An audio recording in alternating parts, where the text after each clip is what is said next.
Hello guys, welcome back to my channel. So January has come to an end and that means the Birbfest challenge is over, and here I have the last video of that for you. First off, I want to start off by saying that I've unfortunately lost the first part of the footage for the first bird here.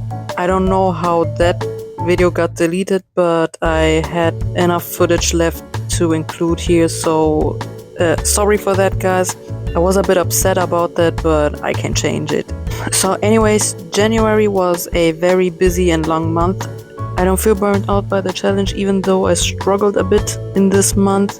I started the challenge a bit later because I got sick right when January started, so I was a bit behind with the prompts. So catching up was a bit stressful, but the one thing that was the hardest part for me was not having time to draw other things. I really would have liked to have more time for other things during January. Also, editing videos takes a lot of time, and so I really didn't have much time for other things. So January was basically just drawing for Birbfest and editing videos for it. But here and there I had some time to do some other quick paintings of landscapes and other things, which you will be seeing in the little sketchbook flip through I do every month as a short on my YouTube channel. So anyways, I had a lot of fun drawing all these different birds, and I'm glad I finished all 31 prompts. I'm also very happy with all of the videos I put out this month. Also, this challenge was a good opportunity to finally use some art supplies I haven't used at all and just were sitting around in my house not being touched at all. Art supplies that I've bought some years ago and haven't had the right ideas for it to be used. You know how we artists are and have a lot of things that we feel like we need to have, and it feels like a good idea to buy them, but once we have them in our house we don't actually know how to use them. So I'm glad I did this challenge, so I got to finally put these to use, like for example my Artex colored pencils or my 120 fine liner sets by Arteza, which are really good supplies, but as I said, I haven't had the right ideas or paper to finally use them. And as I said, also the paper in this sketchbook allowed for different art mediums to be used in it. Since I'm using a different sketchbook right now than the usual Hahnemühle DNS sketchbook, which I always used to use, I feel like the paper in the sketchbook, which is the Fabriano Venezia sketchbook, it really gives me the chance to use these supplies finally. The paper in the sketchbook is like smooth cardboard paper, which makes working in it with fine liners, ink and markers very enjoyable, which I wasn't able to do on the Hahnemühle DNS sketchbook because the paper, it is thick, but it is kind of like soft and fluffy, and it soaks up ink and markers just way too much, and it doesn't look good. And the ink doesn't flow very good on that paper. So I use those a lot, and also my watercolor pencils work so good on this paper, and you've seen me use these throughout the whole challenge a lot. I didn't use normal colored pencils as I thought I would in the beginning of the challenge, because I kind of had so much fun with watercolor pencils and fine liners and markers that I kind of concentrated more on those supplies rather than just colored pencils. There's a couple of pages out of all that I'm not super happy about, but that's how these challenges are and how working in a sketchbook is. Not all pages have to be a masterpiece. It's just about practicing, freedom of experimentation, being consistent and developing discipline, and just have fun. I don't like participating in a lot of those drawing challenges, but Birbfest and Mermaid are two challenges that I always look forward to participate in. One thing that I don't like about doing all challenges, especially monthly challenges, is because sometimes I feel like, especially like in October, I've noticed that I kind of feel really burnt out by the end of it or just half throughout the challenge.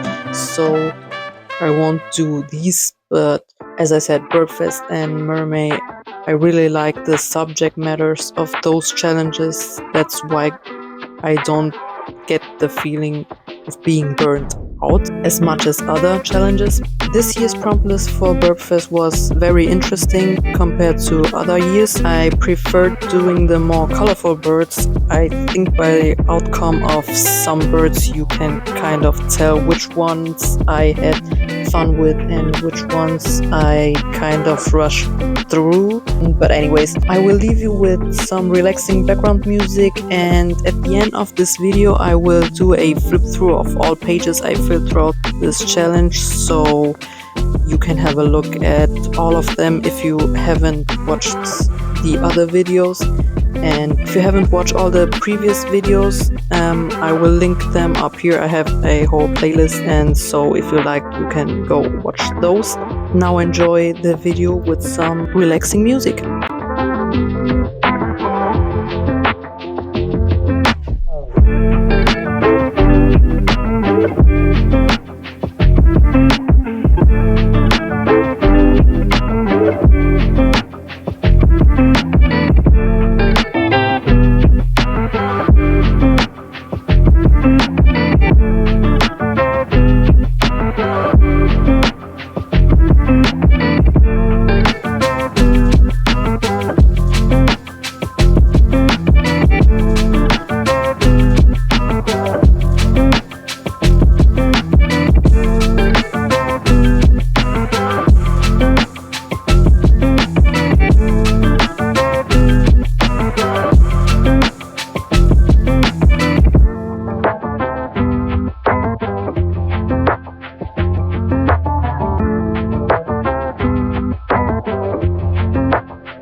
Bye.